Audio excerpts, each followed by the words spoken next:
I'm watching the game, and the Robert Ford kid thing, the Spiro whatever guy, the fearlessness of this kid is something to behold. It's like, really, he went to Fort Huachuca and broke 5 federal laws in 2 minutes, trying to protect an immigrant from being turned into a piece of sex property.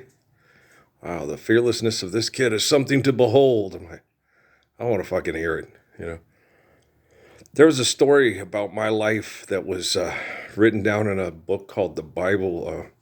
It's called Revelation, and it had a lot of evidence, a lot of information about my existence, my life, and what was going to happen during my life, and how it was going to affect the world, and how it was going to help. That guy just double dribbled. Help people live the Lord's Prayer worldwide. I don't really care who wins, if it's Montana State or Grambling State. I have affection for both programs, so it's not really that. That was a foul. Yeah.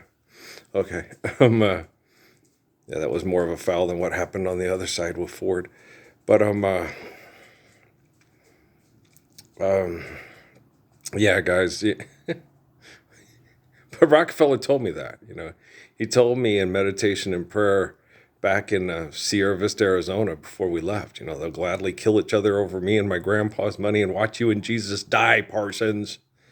And I'm like, no, they won't. Or when Alan took me out in the desert to talk to me and said, Barack Obama ain't going to help you. He's not going to do anything to recognize you or help you. He's a politician. And I was like, yeah, but so were the Kennedys.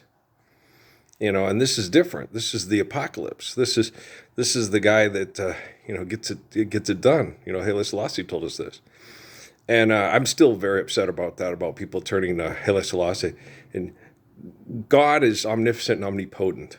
Okay, and I know when my dad said that to me today, I was talking to him about Pascal, and they have Wi-Fi signal things that the person. Like Adam, Moses, David, Jesus, John, during his time was Blaise Pascal. I was already aware of that. And I was talking to my dad, and he said, you shouldn't listen to guys like that. They're arrogant and all this stuff. And then I explained to him what he was, because he didn't get it. But I was explaining to him that Pascal explained that, that God is not up on the mountaintop. He's omnipotent. God isn't up on the mountaintop. God's omnipotent. My dad goes, what are you talking about? It's like, God's omnipotent. You don't look up on the mountain and say, God, please help us. You have faith, and then you live the way the Lord told you to, because the Lord gave you faith in God that's omnipotent, okay? And a lot of people don't get that. He was considered the greatest mathematician of his time, and the Vatican commissioned him to discredit scientifically and mathematically all other religions except for Christianity, and he said he couldn't do that because it's wrong. He says as long as people can have faith in an omnipotent God, I'm not going to argue with them about who they say their messenger is basically what Pascal said.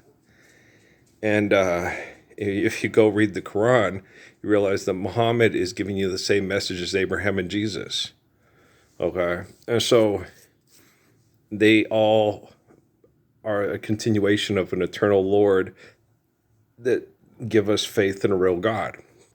And an omnipotent, omnipotent God, not, people can be declared God. That still makes me very angry when people do that to Haile Selassie and Jesus and others. You take a human being, you turn them into a God, then you damn them to hell because they're a horrible person, because they won't do anything to stop Middle Passage, the Holocaust, mass murder, and rape through philanthropy. That's just disgusting. It's wrong to do. I'm going to go finish watching the basketball game. I'll probably kick your ass one more time tonight, but you got to understand, I watch TV, and this is different than in Jesus' time or Haile Selassie's time or Judah Krishnamurti's time. I can watch you guys, like Jim, Reverend Jim with the TVs on Taxi. I can watch you guys, and I could be watching at any moment. You could say something blasphemous, selfish, and disgusting that gets children killed because you don't want to live the Lord's Prayer. And I could be watching. And AI gets better here. Okay, do you think I'm arrogant? Wow. You'll fucking fight and kill over money, and I'll stand in the bowels of hell to clean it up, to stop it. And you think I'm arrogant? Okay.